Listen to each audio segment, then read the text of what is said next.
You will hear a number of different recordings and you will have to answer questions on what you hear. There will be time for you to read the instructions and questions and you will have a chance to check your work. All the recordings will be played once only. The test is in 4 parts. At the end of the test, you will be given 10 minutes to transfer your answers to the answer sheet. Now turn to Part 1.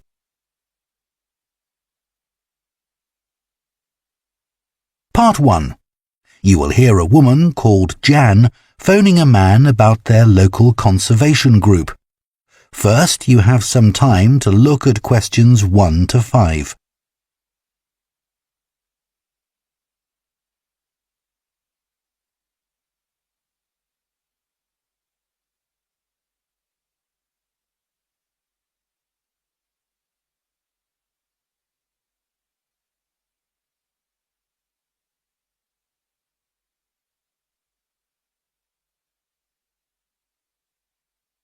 Now listen carefully and answer questions 1 to 5. Hello? Oh, hello. My name's Jan. Are you the right person to talk to about the Buckworth Conservation Group? Yes, I'm Peter. I'm the secretary. Good. I've just moved to this area and I'm interested in getting involved. I was in a similar group where I used to live.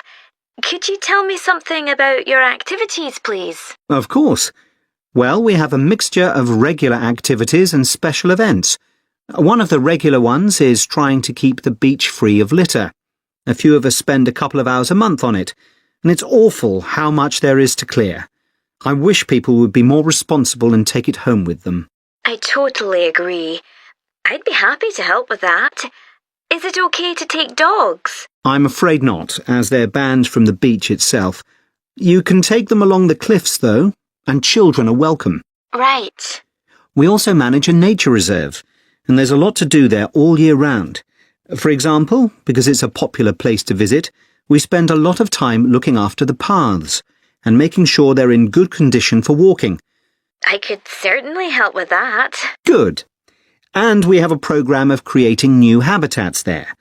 We've just finished making and installing nesting boxes for birds to use, and next we're going to work on encouraging insects. They're important for the biodiversity of the reserve. They certainly are. Oh, and we're also running a project to identify the different species of butterflies that visit the reserve. You might be interested in taking part in that. Sure.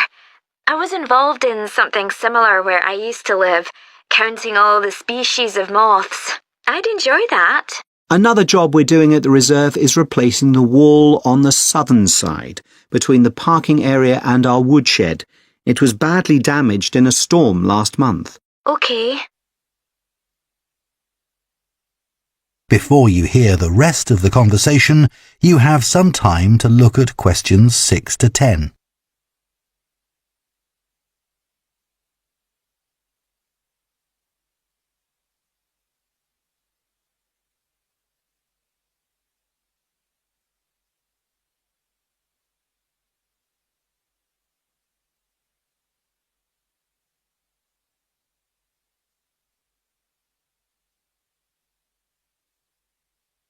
Now listen and answer questions 6 to 10. Then, as I said, we have a program of events as well, both at the weekend and during the week. Right. I presume you have guided walks. I'd like to get to know the local countryside as I'm new to the area. Yes, we do. The next walk is to Ruston Island a week on Saturday. We'll be meeting in the car park at Dunsmore Beach at low tide. That's when the sands are dry enough for us to walk to the island without getting wet. Sounds good. The island's a great place to explore. It's quite small and it's got a range of habitats. It's also an ideal location for seeing seals just off the coast or even on the beach. Okay. And is there anything we should bring? Like a picnic, for instance? Yes, do bring one, as it's a full-day walk. And of course, it'll be wet walking across and back, so make sure your boots are waterproof. I must buy a new pair. There's a hole in one of my current ones. Well, I'd definitely like to come on the walk. Great. Then later this month we're having a one-day woodwork session in Hopton Wood. I've never tried that before. Is it okay for beginners to take part? Definitely. There'll be a couple of experts leading the session, and we keep the number of participants down, so you'll get as much help as you need. Excellent. I'd love to be able to make chairs. That's probably too ambitious for one day. You'll be starting with wooden spoons, and of course learning how to use the tools. And anything you make is yours to take home with you. That sounds like fun. When is it? It's on the 17th from 10 a.m. until 3. There's a charge of £35, including lunch, or £40 if you want to camp in the wood. I should think I'll come home the same day. Well, I'd certainly like to join the group. It sounds like you've got... That is the end of Part 1. You now have half a minute to check your answers to Part 1.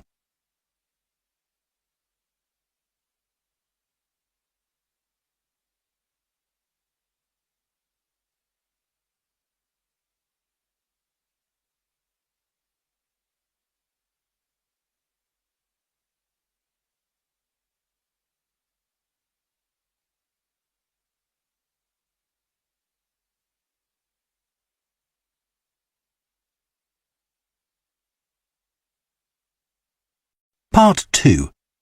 You will hear a tour guide, Lou Miller, speaking to a group of people about a boat trip they are going to take around the Australian island of Tasmania. First, you have some time to look at questions 11 to 14.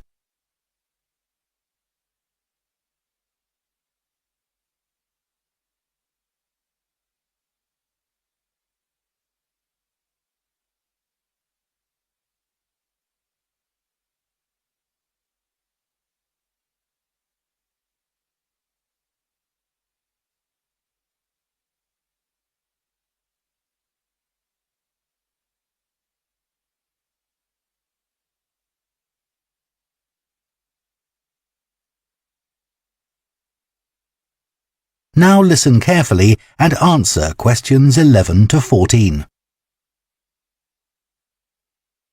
So, hello everyone. My name's Lou Miller and I'm going to be your tour guide today as we take this fantastic boat trip around the Tasmanian coast. Before we set off, I just want to tell you a few things about our journey. Our boats aren't huge, as you can see. We already have 3 staff members on board, and on top of that, we can transport a further 15 people, that's you, around the coastline. But please note, if there are more than 9 people on either side of the boat, we'll move some of you over. Otherwise, all 18 of us will end up in the sea.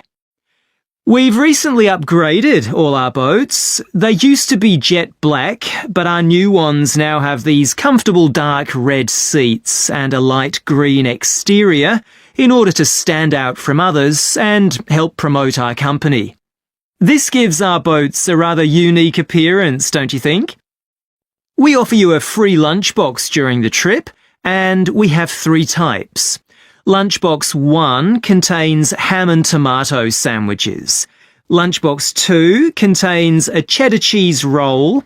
And Lunchbox 3 is salad-based and also contains eggs and tuna. All 3 lunchboxes also have a packet of crisps and chocolate bar inside. Please let staff know which lunchbox you prefer. I'm sure I don't have to ask you not to throw anything into the sea. We don't have any bins to put litter in, but Jess, myself or Ray, our other guide, will collect it from you after lunch and put it all in a large plastic sack. Before you hear the rest of the talk, you have some time to look at questions 15 to 20.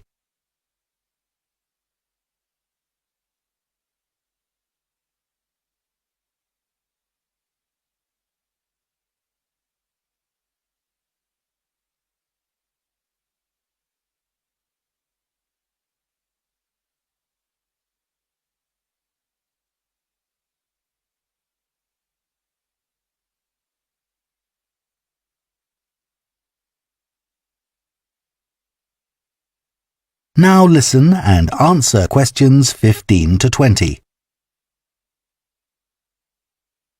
The engine on the boat makes quite a lot of noise, so before we head off, let me tell you a few things about what you're going to see. This area is famous for its ancient lighthouse, which you'll see from the boat as we turn past the first little island. It was built in 1838 to protect sailors, as a number of shipwrecks had led to significant loss of life. The construction itself was complicated, as some of the original drawings kept by the local council show. It sits right on top of the cliffs in a very isolated spot. In the 19th century, there were many jobs there, such as polishing the brass lamps, chopping firewood, and cleaning windows that kept lighthouse keepers busy.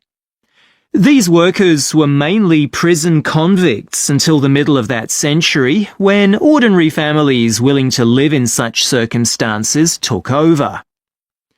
Some of you have asked me what creatures we can expect to see.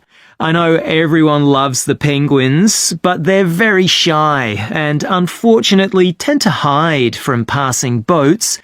But you might see birds in the distance, such as sea eagles, flying around the cliff edges where they nest.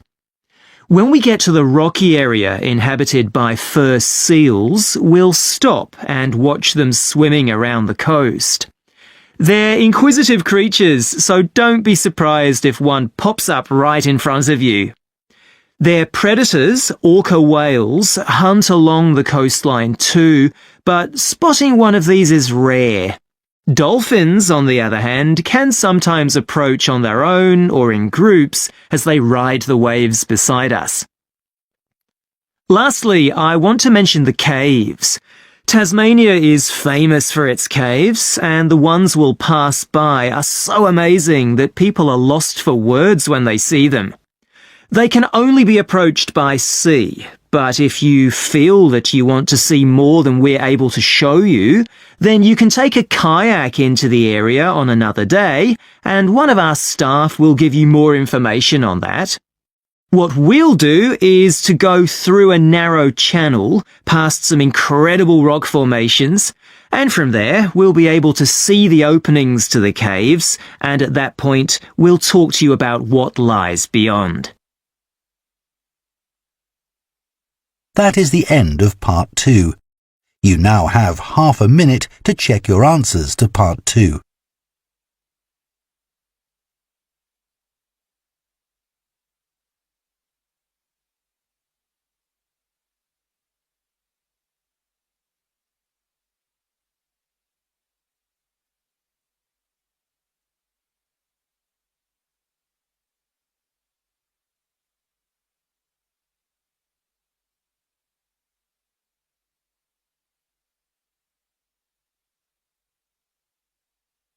Part 3. You will hear two veterinary science students called Diana and Tim discussing their work placements and their course modules. First, you have some time to look at questions 21 to 26.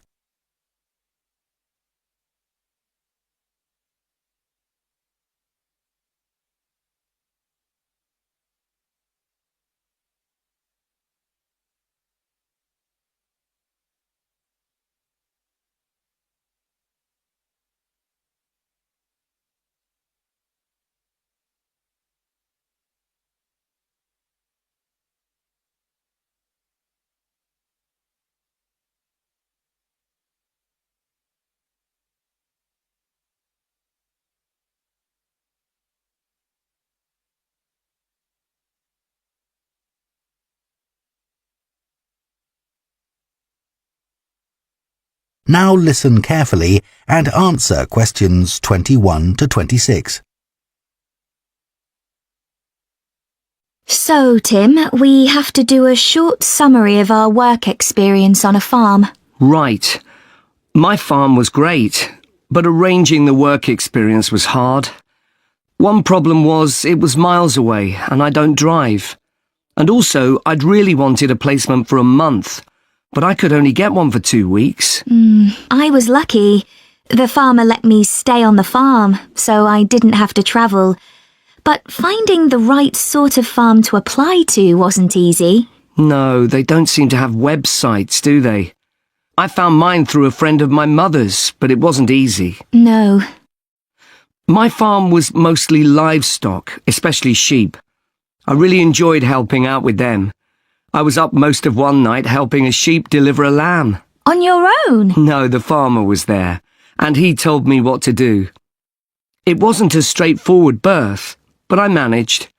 It was a great feeling to see the lamb stagger to its feet and start feeding almost straight away, and to know that it was okay. Then another time, a lamb had broken its leg, and they got the vet in to set it, and he talked me through what he was doing. That was really useful. Yes, my farm had sheep too. The farm was in a valley, and they had a lowland breed called Suffolks, although the farmer said they'd had other breeds in the past. So were they bred for their meat? Mostly, yes. They're quite big and solid. My farm was up in the hills, and they had a different breed of sheep. They were Cheviots. Oh, I heard their wool's really sought after. Yes, it's very hard wearing, and they use it for carpets. Right. I was interested in the amount of supplements they add to animals' feed nowadays. Like, even the chickens got extra vitamins and electrolytes in their feed. Yes, I found that too. And they're not cheap. But my farmer said some are overpriced for what they are, and he didn't give them as a matter of routine, just at times when the chickens seemed to particularly require them. Yes, mine said the same. He said certain breeds of chickens might need more supplements than the others, but the cheap and expensive ones are all basically the same. So, did your farm have any other livestock, Diana? Yes, dairy cows. I made a really embarrassing mistake when I was working in the milk shed. Some cows had been treated with antibiotics, so their milk wasn't suitable for human consumption, and it had to be put in a separate container. But I got mixed up, and I poured some milk from the wrong cow in with the milk for humans, so the whole lot had to be thrown away. The farmer wasn't too happy with me. I asked my farmer how much he depended on the vet to deal with health problems. I'd read reports that the livestock's health is being affected as farmers are under pressure to increase production. Well, he didn't agree with that, but he said that actually some of the stuff the vets do, like minor operations, he'd be quite capable of doing himself. Yeah, my farmer said the same, but he reckons vet skills are still needed. Before you hear the rest of the conversation, you have some time to look at questions 27 to 30.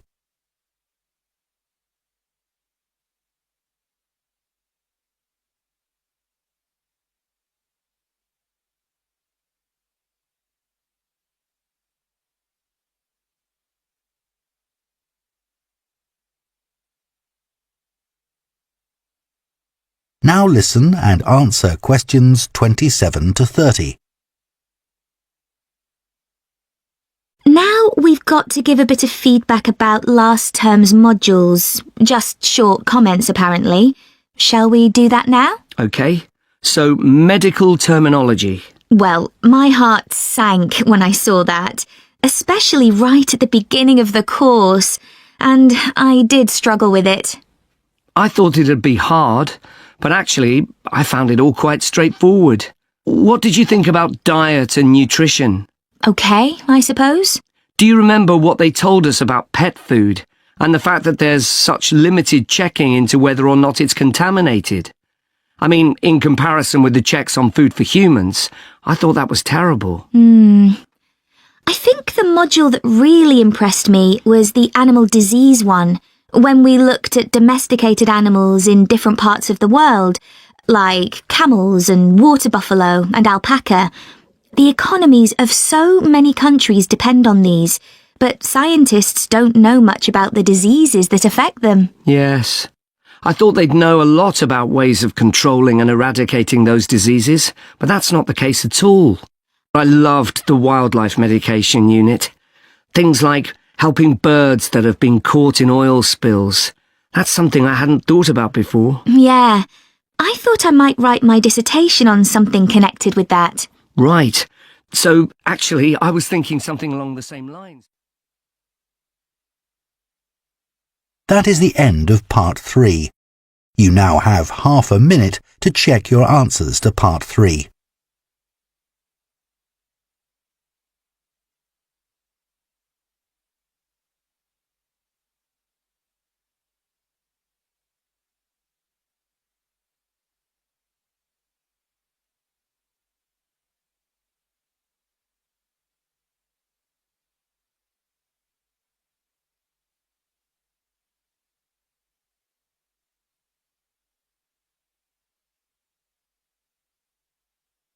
Part 4.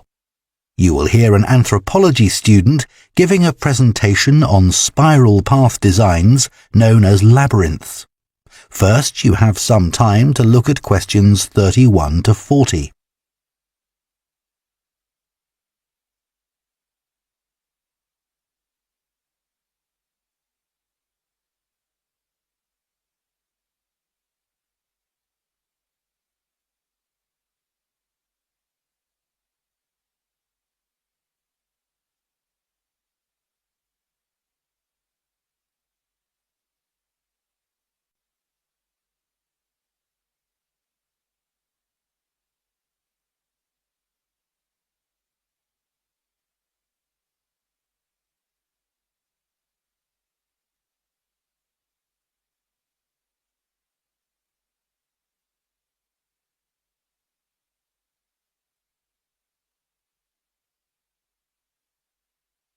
Now listen carefully and answer questions 31 to 40.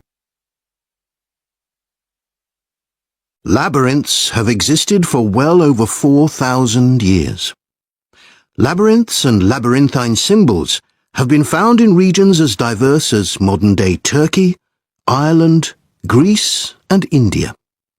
There are various designs of labyrinth, but what they all have in common is a winding spiral path which leads to a central area.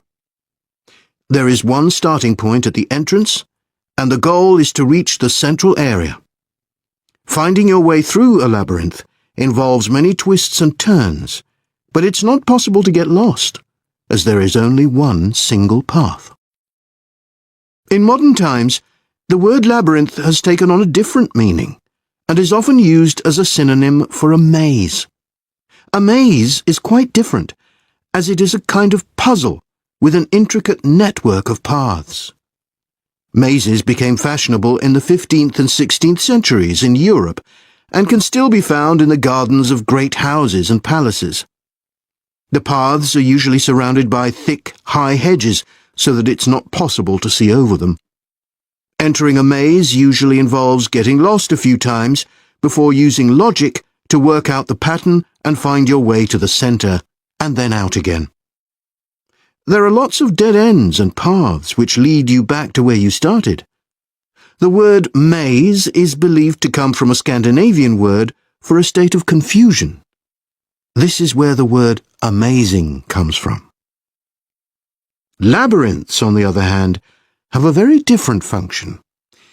Although people now often refer to things they find complicated as labyrinths, this is not how they were seen in the past. The winding spiral of the labyrinth has been used for centuries as a metaphor for life's journey. It served as a spiritual reminder that there is purpose and meaning to our lives, and helped to give people a sense of direction. Labyrinths are thought to encourage a feeling of calm, and have been used as a meditation and prayer tool in many cultures over many centuries. The earliest examples of the labyrinth spiral pattern have been found carved into stone, from Sardinia to Scandinavia, from Arizona to India to Africa. In Europe, these spiral carvings date from the late Bronze Age.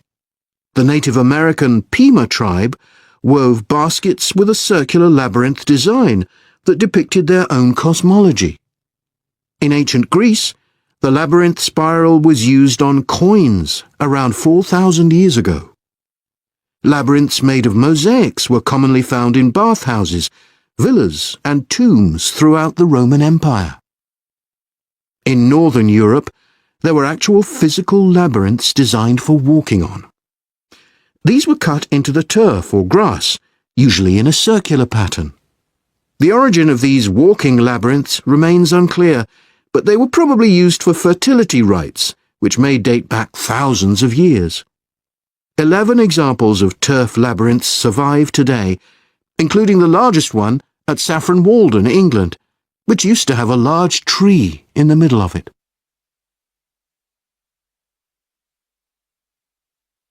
More recently, labyrinths have experienced something of a revival. Some believe that walking a labyrinth promotes healing and mindfulness, and there are those who believe in its emotional and physical benefits, which include slower breathing and a restored sense of balance and perspective. This idea has become so popular that labyrinths have been laid into the floors of spas, wellness centres, and even prisons in recent years. A pamphlet at Colorado Children's Hospital informs patients that walking a labyrinth can often calm people in the midst of a crisis. And apparently, it's not only patients who benefit. Many visitors find walking a labyrinth less stressful than sitting in a corridor or waiting room. Some doctors even walk the labyrinth during their breaks.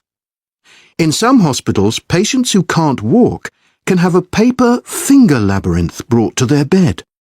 The science behind the theory is a little sketchy, but there are dozens of small-scale studies which support claims about the benefits of labyrinths. For example, one study found that walking a labyrinth provided short-term calming, relaxation and relief from anxiety for Alzheimer's patients. So what is it about labyrinths that makes their appeal so universal? Well, that is the end of Part 4. You now have 1 minute to check your answers to Part 4.